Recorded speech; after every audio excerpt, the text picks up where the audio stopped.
Awal kisah sholawat Bani Hashim mengandung kisah luar biasa. Diceritakan waktu itu Abah Sepuh Syekh Abdullah Mubarak bin Nur Muhammad radhiyallahu an, ayahanda Abah Anom radhiyallahu an, mendapat tugas dari gurunya Mamah Agung Syekh Tolha Kalisapu Cirebon untuk bertabaruk belajar sholawat Bani Hashim kepada ahlinya, yaitu Syekh Khalil Bangkalan Madura. Abah Sepuh harus berjalan kaki dari Cirebon ke Madura bersama 11 orang murid-murid Syekh Tolhah lainnya. Jadi semuanya berjumlah 12 orang.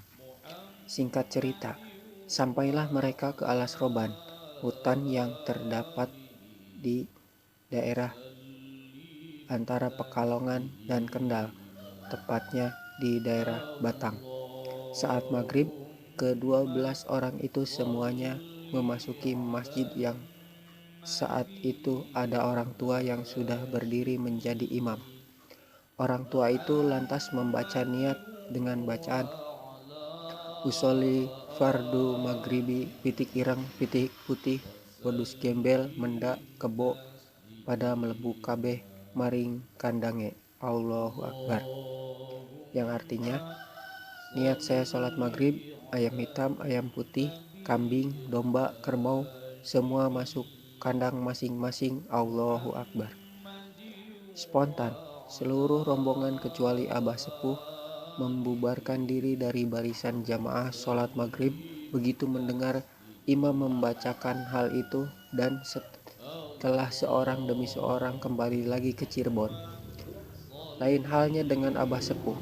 Begitu selesai sholat, imam menoleh kepada Abah Sepuh yang tinggal seorang diri.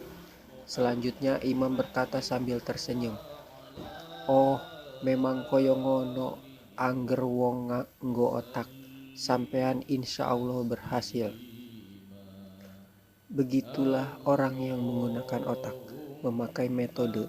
Setan berpikir di hadapan Allah sewaktu diperintah sujud. Kenapa Abah Sepuh tetap bermakmum? Sebab beliau cerdas dan mengetahui sekalipun imam mengucapkan seperti itu, sholat tetap sah sebab ucapan tersebut dilakukan di luar sholat. Sampai di Bangkalan, hanya seorang diri, langsung diijazah sholawat Bani Hashim oleh Syekh Khalil Bangkalan, Madura.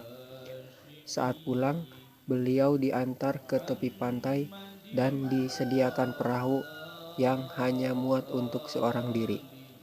Beliau mencari-cari pendayung tetapi tidak menemukan, bahkan dayungnya pun tidak pula ditemukan.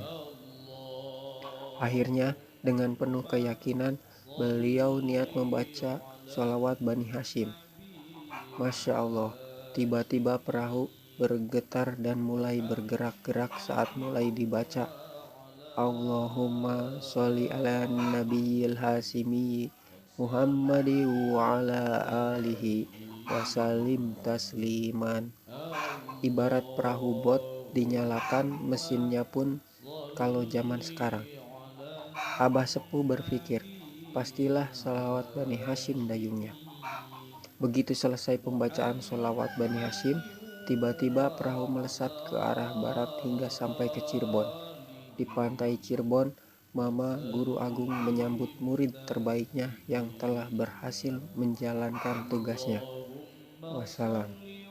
Allahumma salli ala nabiyil hashimi Muhammadi wa ala alihi wa sallim taslim.